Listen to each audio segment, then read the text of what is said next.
একজন ওল্ড প্লেয়ারের মুখ থেকে এই কথাটা তখনই বেরোয় যখন সে তার স্কিলকে হারিয়ে ফেলে। যেই পুরানো প্লেয়ারের গেম প্লেটা দেখে আজ তোমরা হাসছো, এমন একটা সময় ছিল যাকে কাস্টম খেলার জন্য সর্বপ্রথম হায়ার করে নিয়ে যাওয়া হতো।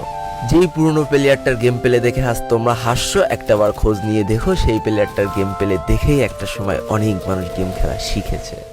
যেই ওল্ড প্লেয়ারটার খেলা দেখে আজ তোমরা তোমাদের গ্রুপে নিতেও লজ্জা পাচ্ছ, খোঁজ নিয়ে দেখো সেই ওল্ড প্লেয়ারটা কোনো একটা সময় কোনো একটা গিল্ডের লিডার বা অফিসার ছিল।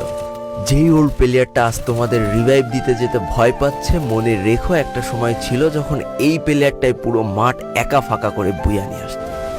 যেই নতুন প্লেয়ারগুলো শুধুমাত্র ডাইনামিক ডুয়োর সাথে গেম খেলার জন্য সারা রাত জাগো, তোমরা মনে রেখো যারা ওল্ড প্লেয়ার ছিল তারা সারা রাত খালি ট্রেনিং পিটাতো নিজেদের স্কিল ভালো করার জন্য।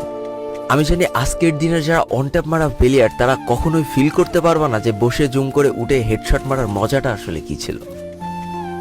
আমি জানি যেসব ওল্ড প্লেয়াররা এই গেমের থেকে হারিয়ে গিয়েছে তারা এই গেমটাকে আজও ভালোবাসে।